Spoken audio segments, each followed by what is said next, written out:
1 नोव्हेंबरच्या मोर्चासंदर्भात मुंबईत विरोधकांची महत्त्वाची बैठक सुरू। मतदार यादीच्या मुद्द्यावर काढण्यात येणाऱ्या मोर्चाबाबत चर्चा।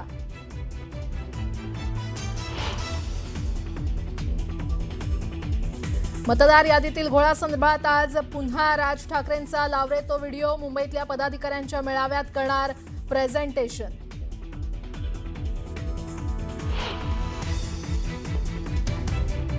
नेते एकत्र झाले तर शेतकरी एकत्र येतील। कर्जमाफीसाठी मरण पत्करण्यासही तयार। बच्चू कडूंचा शेतकऱ्यांना इशारा। तर मुंबईला जाऊन यश घेऊनच येण्याचा विश्वास व्यक्त।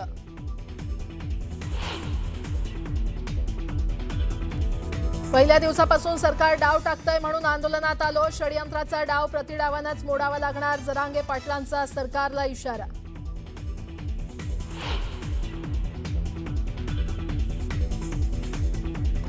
आज मुंबईत बच्चू कडू आणि मुख्यमंत्र्यांची चर्चा होणार। मुख्यमंत्र्यांनी कर्जमाफीची तारीख दिली नाही तर रेल्वे बंद करण्याचा कडूंचा इशारा।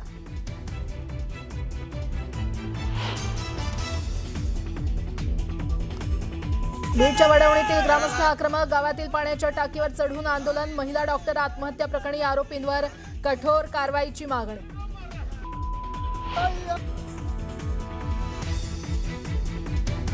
मंत्री माणिकराव कोकाटे व्हायरल व्हिडिओ प्रकरणी पोलिसांकडून न्यायालयात अहवाल सादर। रोहित पवारांच्या विरोधात कोकाटेंकडून अब्रू नुकसानीचा दावा।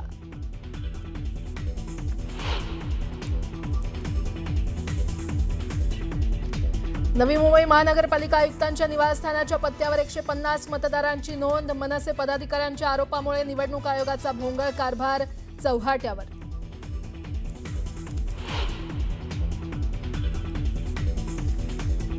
नांदेड जिल्ह्याच्या हदगाव तालुक्यात ढगफुटी सदृश पाऊस। नदी नाल्यांना मोठा पूर। सोयाबीन आणि कापसाचं मोठ्या प्रमाणात नुकसान।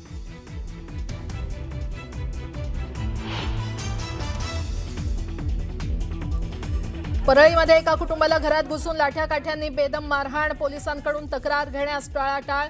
पीडितांची पालकमंत्री मुख्यमंत्र्यांकडे न्यायाची मागणी।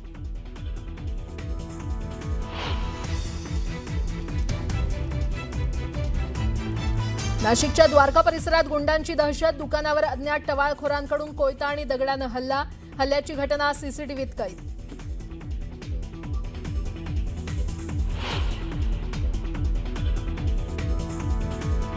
आणि गुंड निलेश घायवळनं 3 वर्षात 58 एकर जमीन घेतली। जामखेडमध्ये कुटुंबियांच्या नावे घेतली जमीन।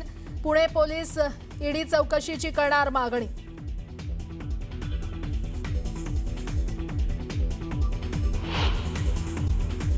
मध्ये आता आपण पाहणार आहोत दुपारच्या महत्त्वाच्या 100 बातम्या अतिशय वेगवान स्वरूपात। सुरुवात करूयात।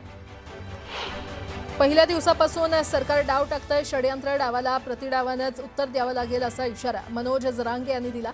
शेतकऱ्याचा मुलगा म्हणून आंदोलनात आलो आणि शेतकऱ्यांच्या न्यायासाठी प्रयत्न करणार असं जरांगे म्हटलं।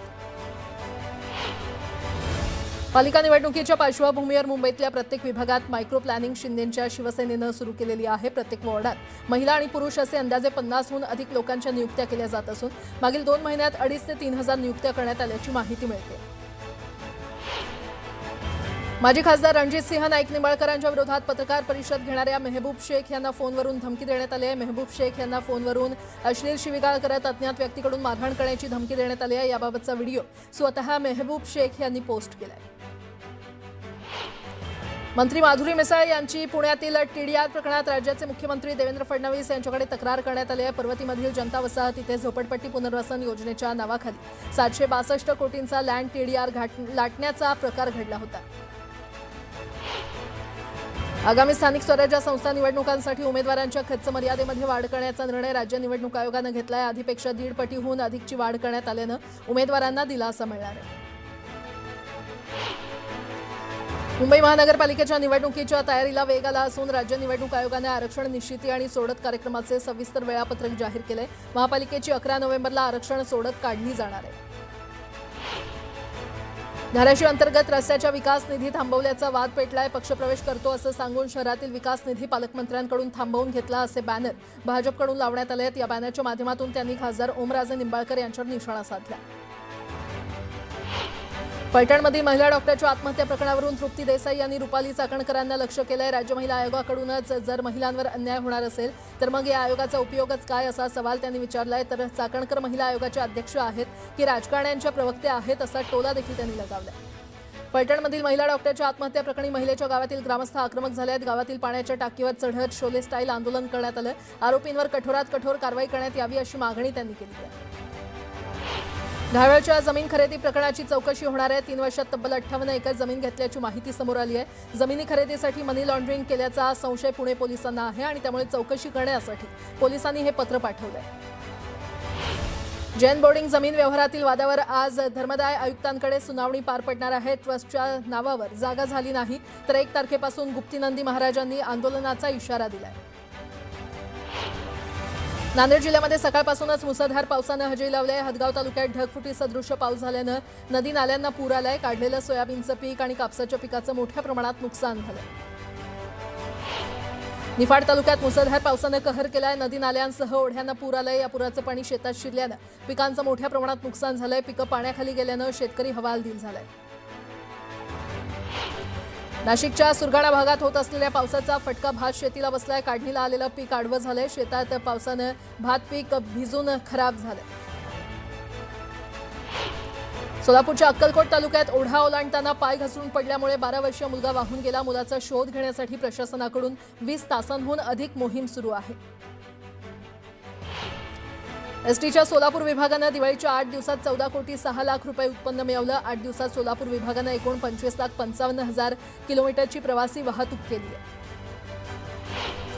चाळीसगावच्या कन्नड घाटात दरड कोसळली। दरड कोसळल्यामुळे धुळे सोलापूर राष्ट्रीय महामार्गावरील रस्त्यावर मोठे दगड आणि माती साचली। काही काळ वाहतूक विस्कळीत झाली होती। महामार्ग पोलिसांनी तात्काळ घटनास्थळी धाव घेत दगड माती हटवली आणि काही वेळातच रस्ता वाहतुकीसाठी मोकळा केला। कार्तिकी यात्रेमध्ये प्रशासनाच्या वतीनं मोठ्या प्रमाणात शुद्ध पाणी बाटल्या आणि ज्यूसचं वाटप करण्यात येणार आहे। कार्तिकी एकादशीच्या सोहळ्यानिमित्त भाविकांना देण्यात येणाऱ्या सोयी सुविधांची पाहणी देखील प्रशासनाकडून करण्यात आली आहे। छत्रपती संभाजीनगर जिल्ह्यामध्ये मागील आठवड्यात पावसानं जोरदार हजेरी लावल्यानं शेतकऱ्यांचं मोठं नुकसान झालंय। या पावसामुळे वेचणीला आलेला कापूस भिजलाय आणि त्यामुळे शेतकऱ्यांचं मोठं नुकसान झालंय। अतिवृष्टीमुळे धाराशिव जिल्ह्यातील सोयाबीन उत्पादक शेतकरी संकटात सापडलाय। हमीभाव केंद्र बंद असल्यानं हमी भावापेक्षा कमी भावात सोयाबीनची विक्री शेतकऱ्यांना करावी लागते आणि त्यामुळे शेतकरी वर्गात चिंतेचं वातावरण आहे। रिपाईचे दिवंगत नेते आणि बिहार केरळचे माजी राज्यपाल रासू गवई यांच्या स्मारकाचं अमरावतीमध्ये उद्घाटन केलं जाणार आहे। यावेळी मुख्यमंत्री, दोन्ही उपमुख्यमंत्री आणि सर्वोच्च न्यायालयाचे सरन्यायाधीश उपस्थित असतील। समुद्रामध्ये वादळ सदृश्य वातावरणाचा मोठा फटका मच्छीमारी व्यवसायाला बसला असून मच्छीमारी हंगाम सुरू झाल्यापासून वादळी वातावरणामुळे मच्छीमारी व्यवसाय वारंवार ठप्प होतोय। सिंधुदुर्गासह राज्यातील मच्छीमार नौका या देवगड बंदरात सुरक्षेच्या कारणास्तव दाखल झाल्या आहेत। यंदाच्या खरीपातील सोयाबीन, उडीद आणि मूग खरेदीसाठी नोंदणी सुरू होणार असून 15 नोव्हेंबरपासून प्रत्यक्ष खरेदीला सुरुवात होणार असल्याची माहिती पणन मंत्री जयकुमार रावल यांनी दिली आहे। पणन महामंडळ बारदाना खरेदीची प्रक्रिया राबवणार असून यंदा त्याचा तुटवडा भासणार नाही असंही त्यांनी स्पष्ट केलं। धुळे जिल्ह्यातील धुळे साक्री महामार्गावरील पेट्रोल पंपावर दरोडा टाकण्यात आलाय। बंदुकीचा धाक दाखवत दरोडेखोरांनी पेट्रोल पंपावरील कर्मचाऱ्यांना मारहाण केली। या प्रकरणी पोलिसांनी गुन्हा दाखल केला।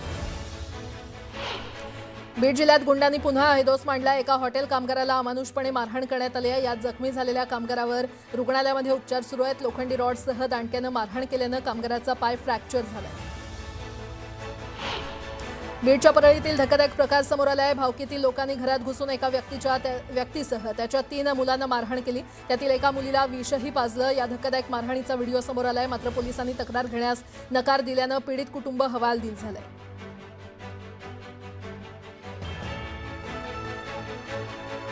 विश्वासाच्या बाबतीत प्रबोधन करत असेल, एका गावात जाऊन अंधविश्वास कसा खोटा असतो हे दाखवण्यासाठी जर तिथं त्यांनी डेमॉन्स्ट्रेशन केलं, एक राख घेतली, पावडर घेतली, नाहीतर भस्म दाखवलं आणि त्यातून काहीतरी उत्पन्न करून दाखवलं, म्हणजे एक डेमॉन्स्ट्रेशन केलं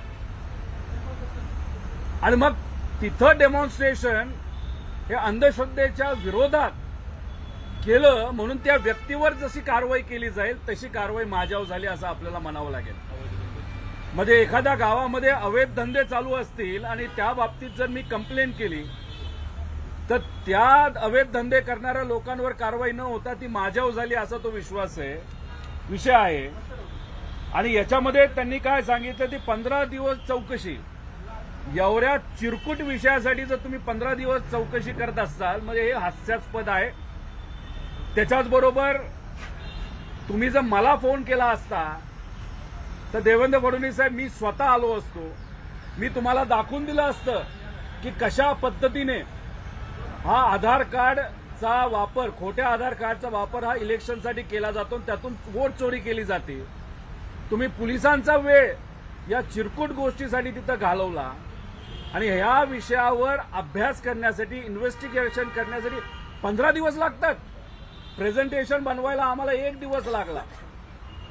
आता याच्यामध्ये आपण जर गेलो तर त्यांनी सांगितलं की इन्व्हेस्टिगेशन हे झालंय, म्हणजे 15 दिवस इन्व्हेस्टिगेशन करायला लागलं असं देवेंद्र फडणवीस साहेबांनी सांगितलं. इन्व्हेस्टिगेशन कुणी केलं तर होम डिपार्टमेंटली केलं. आता होम डिपार्टमेंटली इन्व्हेस्टिगेशन पूर्ण केलं असेल ते FIR कुणी करायला पाहिजे होता, तो होम डिपार्टमेंटली करायला पाहिजे होता. पण तसं अजिबात झालं नाही.